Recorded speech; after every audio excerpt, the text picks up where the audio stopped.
Part 7 of my efficient prepping series. We're going to talk about bug out preps today. Yep. Not because we want to, right? Because we really don't want to bug out, but we might have to bug out. That's why this conversation is very necessary, dudes. All right. I did a video called Surviving Bugging Out. I'm going to try to remember to put a link down in the description below. You're going to want to check out that video because I go over certain things in more detail there, such as like tactical movement on foot, things that are important to know.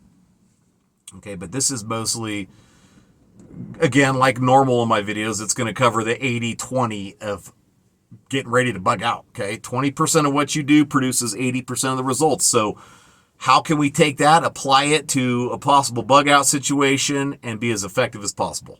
All right, both in our preps and our execution. All right, well, here's what we need to worry about. Let's just get cracking on it right away. The first thing is going to be the selection of our bug out spot. And you cannot have just one, guys. You should have a primary, like your preferred bug out spot where you're going to put your main cache. All right? But you should have some additional options. You should have some backup bug out spots. There's a possibility you won't be able to go that direction when the shit hits the fan, right? You might have to go spend a couple weeks somewhere else and then try to get there again. Okay? You know, what's going to make a bug out spot worth it? Well, that other video goes over a lot of the details. Let's nail some of them down real quick, okay? So you want to have year-round southern exposure. You don't want to be balls deep in the freaking forest because a forest fire is a bitch to dodge, whereas a brush fire is a completely different thing, okay? You want to have a clean source of water nearby that can support aquatic life and preferably has native fish in it. You want to look at what the natives did, right? So you don't want to go camp at freaking, set up your bug out spot at 10,000 foot elevation if there's going to be 30 feet of snow there in the wintertime, right? The natives in your spot, they might have gone here in the summer, but they might have gone down here in the freaking winter, so they had a more mild winter because, dudes, this is literally going to be a game of calories. That's what it's going to be. I want you to think about your body fat for a second. What does body fat do, right? Well, there's two reasons you really have it, okay? You have it because it keeps you warm, and you have it because it's a store of energy for you, all right? Well, if you decide to camp out at 10,000 feet in the wintertime and you are exposed to extreme temperatures and extreme weather, you are going to burn that fat up. And yes, a 40-mile hump to a warmer spot for the winter, it's an investment in calories as well. But what's going to make the most sense in the long run? Think about it. You're going to have to figure it out on your own, all right? So that's the big ones, really, dudes, all right? You know, do the game winner, do the deer winner in the area that you've picked, stuff like that as well, all right? Those are all good things to consider, and I'm sure there's more. Let's hear it in the comments, okay, what you're thinking. All right, let's go over methods of getting there real quick. Most people are going to want to drive this. So how can we make sure that you can take a vehicle to bug out, right? How can we make sure that can happen and that you can actually get there and not get stuck in some clogged-ass roadway? Well, you got to stay up on current events, guys. Okay, I saw the rush with COVID. I saw the rush come into the markets. I was like, people are going to run to the stores. They're going to clean them out. I was right. Okay, I saw it coming. That's because I was paying attention to current events. And you need to be willing to pull the trigger. When you get that gut feeling where you're like, I think something bad might be going down, you need to be willing to pull the trigger.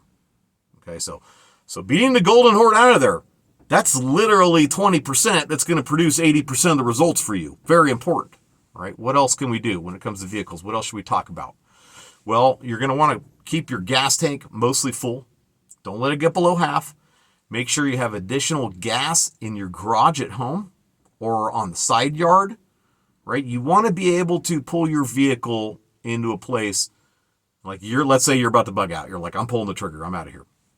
You want to be able to pull that vehicle into a place where you cannot be observed and take care of your business. And that means topping off the gas, checking the fluids, and loading all the shit you want to bring with you. Now, guys, the shit you want to bring with you, you need to have it packed and ready to go. Okay, you want canned food and flats. You want dried goods in freaking bins. You want water in large containers so they can be rapidly loaded. All right. You want all the rest of your gear in large, like duffel bags. Go look at surplus C bags. Some people call them D bags. Some people call them B bags, whatever. Big, green, nylon, army surplus duffel bags that can be easily loaded with a ton of shit. Keep them on shelves in your garage, okay? So you can just load all that stuff up and check fluids in 5 minutes and boom, you're out. All right, so that's an efficient way to do that by vehicle. Make sure vehicle's maintained. If you got a vehicle that's not making it 10 miles without giving you trouble, that's not the one you want to bug out in, guys. All right? I have vehicles like that. It's not my bug out vehicle. I will break down real quick for you what I've done with one of our vehicles. We have a old school 1-ton 4x4 van. It has a bed in it, extra storage in it. It's recently been insulated, additional insulation, okay? I keep it topped off with gas. I keep the fluids ready to go. I keep the battery charged up. And I also have most of the crap I would need to bug out with already in the damn vehicle. All I got to do is fire it up, warm it up, and we're gone. And load up the small extra additional stuff, okay? A lot of people can't afford to do that. It's probably going to be a commuter car for a lot of you. So, look at that first approach I talked about. Some people are going to have the option to bug out by horses. Great option if you actually train your horse the way you should. Horses are like dogs, right, guys? And if you own horses, you probably know this. You got to spend time with them all the time. You got to work them all the time, or you end up with a lazy, shitty horse. Same thing with dogs. You don't train your dogs, you generally end up with a lazy, shitty dog. All right? So don't be the person that has horses and goes and rides them once a year and then is like, why the hell doesn't my horse do what I want it to do? Why is it acting up? All right, you know why it's acting up, because you're not investing the time. So if you're planning on bugging out on a horse, start investing the time. All right? Foot. There's a very, very real possibility that a lot of people are going to end up on foot bugging out. Okay? So whatever you're packing in your vehicle, whatever you're planning on bringing with you, you need to have a pack that has what you need to get to your bug out spot. Okay? Let's go over that real fast. Pimps, I am going to do a whole video on what you should have in your actual, bug out pack. The one that would probably end up on your back. Okay? And I'm info dumping for you guys. That's why I do this style of video right now. I have other, responsibilities, and hopefully I can get to a point where I can go spend a lot more time actually showing you my stuff, real fieldcraft skill, that kind of thing. But for now, I'm info dumping it for you, and I'm going to do another one on bug out gear that's going to break it down. Okay? But here's what I want you guys to do. I want you to do a little exercise with me real quick. I want you to think about your bug out gear, your pack, and I want you to reduce it down to the absolute bare minimum gear. Now, what gear am I talking about? I'm not talking about nail clippers, right? I'm not talking about freaking shampoo, shit like that. I'm talking about the 20% of your gear that's going to produce 80% of the results for you when you're trying to freaking live out in the woods and shit. All right? So what is that bare minimum gear? A lot of people, you're going to put too much shit in this. Okay? Literally reduce it to the 20%. Okay? And what does it weigh? Let me give you a couple examples about the 20%. Let's say that for a shelter system, you're choosing a U.S. genuine issue poncho. Well, camouflage ponchos with the hood, right? That's it. That's all you picked. The damn thing weighs like 1 freaking pound, right? Let's say for your sleep system, you're choosing a 30-degree lightweight sleeping bag, like a high-speed REI bag, okay? That would be part of the 20%, right? Or let's say you're going to choose an old school freaking heavyweight wool blanket.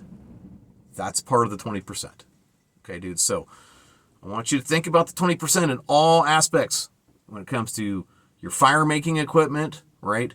Your cooking equipment, freaking cordage, Everything. Your cutting tools, your rifle, and your ammunition, all of it. All right. Now, here's what does that equipment weigh? Let's do that too. What does it weigh? Your pack is going to weigh 20 pounds, like a small lightweight pack, right? Plus a rifle.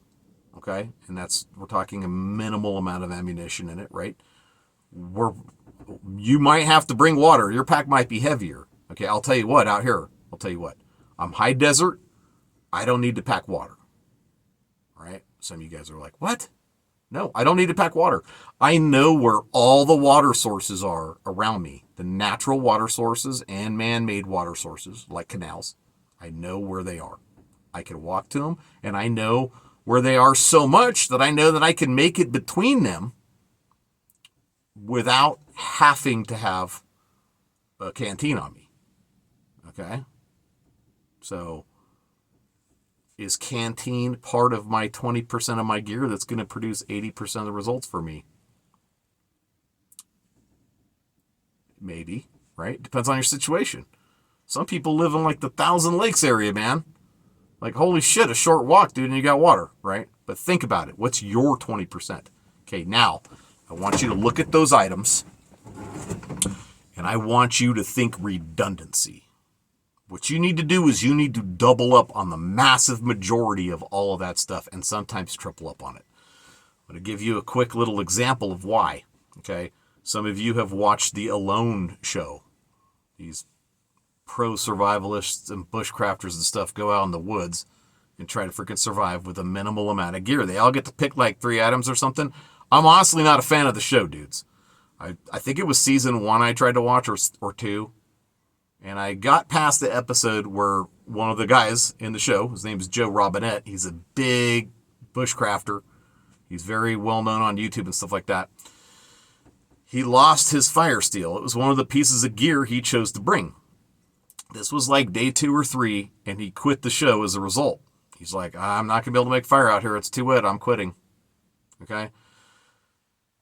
That is not the situation you want to find yourself in shit hit the fan, where you have lost one critical piece of gear and you're quitting. You're mentally giving up and quitting. You don't want to be in that situation, dudes. You want redundancies. Okay, so if your fire kit for you right now is a small tinder bag, okay, a fire steel, flint and steel, and a Bic lighter. What you want to do is you want to create additional redundancy. You want to add a second fire steel, a big fatty, okay? You want to make sure you have a carbon steel knife and other carbon steel tools that could be used as another steel with your flint, right? You want to add some additional Bic lighters. Add some extra Bic lighters, man. They don't weigh shit. They're not expensive, okay? And your tinder bag, if you've got a small tinder bag, maybe get a little bit bigger tinder bag. That's what I'm talking about. So now you've taken a 20-pound pack and you've turned it into a 40-pound pack, but all 40 pounds of it is absolutely critical gear. Because, dudes, 2 is 1 and 1 is none after the shit hits the fan. Here's the other thing. Those critical items. Put more of them in your cache. Put more of them in your cache, right? And not all of these things are going to like double up. You don't need to double the weight of your pack. Let's say you went with that the wool blanket, right? In the previous example I gave you, let's say it's like 5 pounds, okay? Well, maybe you go with a poncho liner, right? Poncho liner's lightweight. We're talking like a pound-ish, pound and a half maybe. Okay, so although you haven't doubled the exact item and the exact item weight, you've added some extra redundancy for yourself. That's what I'm talking about, okay, dudes? At any rate, when you're done with that and you have these additional items, also, I should say it, items that will be invaluable after the shit has hit the fan. If you find yourself 9 months down the road in a place where you can trade some of these things, dude, there are going to be dudes that would literally trade their wife to you for a canvas tarp. Okay? Not that I'm like a proponent of slavery. I've already talked about that in my TikTok videos, okay? But the value of these things is going to be immense. All right. So I want you guys to think about that when it comes to getting your gear set up. And then, of course, weigh it. Make sure it's realistic. Make sure you can pack it.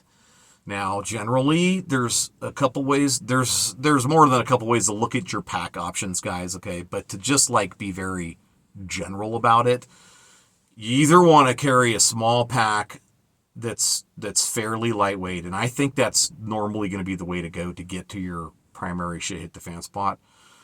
But external frame packs have their place as well.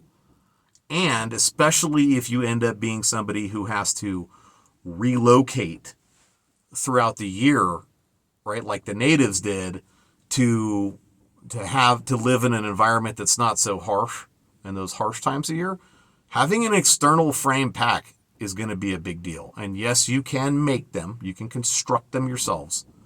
Okay, but having one out there with you, not a bad way to go. Okay, but everybody is going to want some sort of small pack as well, like a large haversack or a knapsack, just to have additional versatility when you're out trying to make it work and shit hit the fan. All right, let's talk about your cache, because we need to talk about this. I feel that the cache is super duper big, dudes. All right. Especially if you continue to go store more items twice a year or once a year, you go out and you bury more stuff. Guys, you're going to end up with a big advantage if you end up out in the woods, okay? Now, what is it we want to cache? We want to cache heavy items, obviously, stuff you're not going to carry on you. We're also going to want to cache redundancy items. Let's get into the heavy items for a minute, right? Canned goods, dried goods. Now, in the sense of caching, I am all for dried goods sealed in Mylar bags with oxygen absorbers in them. I don't believe in that. When you're prepping around the house, you just rotate through your goods, okay? But if you're going to be burying this stuff, you want it to last. You don't have to dig it up every year and rotate it out, all right? So store it in Mylar bags. Cooking oils, right? Ammunition, more thorough first aid equipment, books, right, that are going to show you how to do all manner of different, like, primitive living skills and bushcraft skills, okay? Books on foraging, medicinal herbs, all that kind of stuff, okay? How to build a log cabin, right? Old school carpentry techniques, things like that, okay? You don't need to cache water. Remember, you already have a water source nearby, but water filtration devices, that can make perfect sense. And then, like I said already, I'm going to say it again because it really matters. Redundancy items when it comes to the 20% of the shit that produces 80% of the results for you. The really, really big stuff. Let's say like cutting tools, right? There's a very good chance that SHTF is going to knock us all back into the freaking Iron Age, with the exception of firearms still being around and ammunition for a while, right? Well, you know, the Iron Age changed a lot of shit, dudes. Like, you want to have extra iron tools around, right? So stash an extra tomahawk head in your freaking in your cache. Stash some extra knives. Throw an extra fillet knife in there or two, okay? Throw a larger sharpening system in there if you want to invest the money in a larger one. If not, go get a freaking Falkniven DC6, another small sharpening stone, or a DC4. Throw that in there.